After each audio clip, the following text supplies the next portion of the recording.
Setelah, mari kita lanjutkan lagi pertemuan kita membahas slide berikut ini.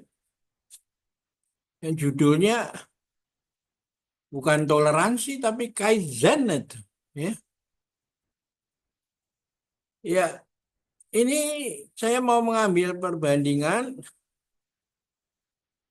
antara apa yang terjadi di Jepang dan di Taiwan itu. Ya.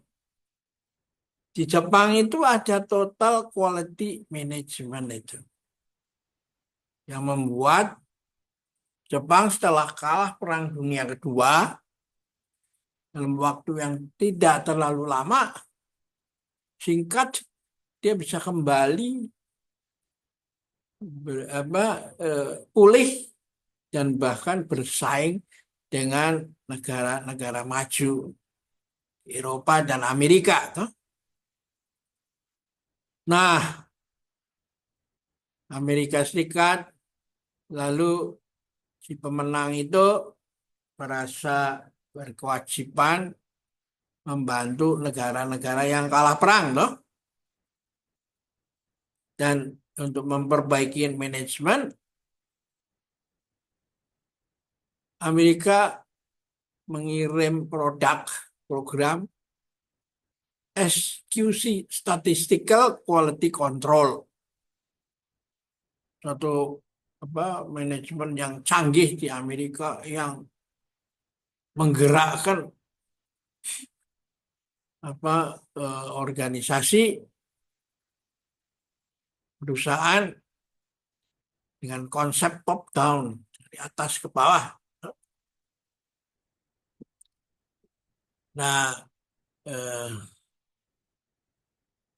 manajemen itu udah di desain lengkap tapi nggak bisa jalan. Ya udah ini aja dikembangkan ke Jepang lah, siapa tahu bisa nolong daripada nggak kepake toh. Tapi apa mau mau dikata ini bertemu dengan Zen itu Buddhism, bertemu dengan samurai, gitu. Dan mentalitas orang Jepang itu lalu dirubah manajemen, planning, organizing, actuating, controlling dari atas, planning POAC ya, planning, organizing, actuating, controlling dari atas di manajemen menjadi manajemen bottom up. Program masalahnya diidentifikasi melalui hubungan keterkaitan diagram tulang ikam gitu.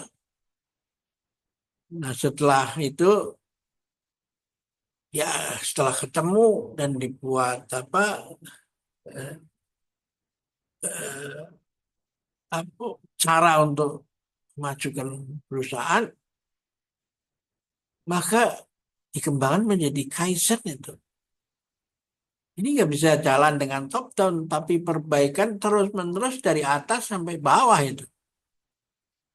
Dan lalu disusun metode plan, do, check, action. Plan, do, check, action.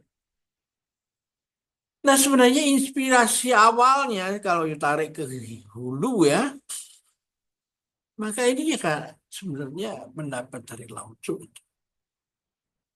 Setiap hari satu langkah, meskipun perjalanan masih ribuan li. Lalu diintrodusir science yang datang dari barat itu, statistical quality control, dirubah menjadi perbaikan terus-menerus kan. Gitu. Ini menarik di sini ya. Lalu dari cross cultural fertilization ini adalah bukan proses yang datang dari langit atau muncul dadaan gitu. Tapi ini adalah memperbaiki meningkatkan dialog peradaban yang terjadi sebagai buah dari pertemuan India ke Tiongkok, lalu dibantu oleh para Yesuit di Jepang, bisa bertemu dengan budaya yang datang atau teknologi yang datang dari Amerika toh. Dan akhirnya muncul manajemen itu just in time gitu. Ya, dengan demikian maka quality control bukan diletakkan di paling akhir sebelum diserahkan pelanggan, tapi sudah built in dari proses ke proses. Karena proses berikutnya adalah dianggap sebagai pelanggan yang harus dipuaskan kan. Nah, yang sebelah kanan adalah Buddha Cuci ini. Ini muncul dari kalangan spiritual itu. Ada seorang master bernama Cheng Yen. Ya, dia itu melihat, aduh, seorang ibu pribumi dari Taiwan yang udah pendarahan, tapi ditolak dirawat di rumah sakit. Karena biayanya nggak cukup, nggak punya duit. Ya, tidak ada biaya. Dia bilang, aduh, Buddhis yang mengajar, dia seorang Buddhis ini ya, Cheng Yen ini. Ya, Buddhis yang menjalankan welas asih, mengajarkan welas asih. Kok dalam kenyataan nggak berdaya melihat seorang ibu yang ditolak ini. Lalu dia mendapat inspirasi dari 3 orang biarawati Katolik itu. Dan lalu membuat organisasi yang bernama Buddha Cuci itu. Ya. Dan dia sudah mempunyai 68 cabang di dunia. Konsepnya adalah doa dan ibadah tertinggi adalah membantu orang itu. Ya. Jadi ini menariknya sih, doa yang ibadah tertinggi itu adalah menolong orang. Ya. Nah, lalu dia eh, karena itu dia nggak punya tempat ibadah, dia nggak punya ritual-ritual, tapi hanya ruang pertemuan aja untuk rapat-rapat dan untuk memberikan bantuan pada action yang mau diperbuat itu. Dan pendapatnya itu begini, bahwa kalau saya action membantu orang, itu harus kita bukan memberi dari atas begitu, tapi menunduk lebih dalam dari yang diberi. Karena itu semua berarti dia diberi kesempatan untuk berbuat baik. Ya. Menanamkan karma baik itu ya. Nah, dia juga mengembangkan just in time management, yaitu yang seperti kita lihat,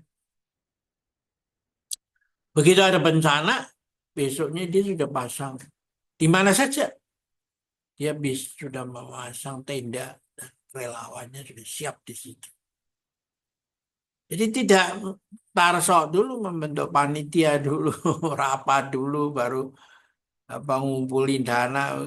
Enggak, dananya harus tersedia dari para dermawan yang siap saat diminta. Begitu diminta dia sudah ada.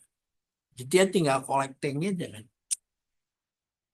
Nah, lalu dia action begitu. Ya. Nah, just in time ini juga terjadi bukan hanya di Taiwan, tapi di Tiongkok juga sama, karena Hiranau itu setiap hari berbuat baik meskipun banyak halangan, itu juga sama. Ketika apa Italia dilanda COVID-19, ya, semua negara tetangganya di Eropa Barat juga masih tidak segera siap dengan bantuan.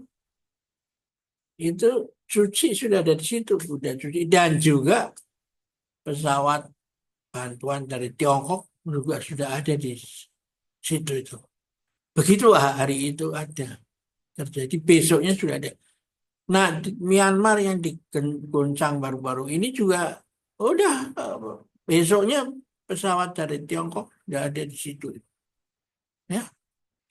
Jadi karena itu memang masa depan ini bukan toleransi, tapi kaizen itu kerjasama lintas budaya. Ya.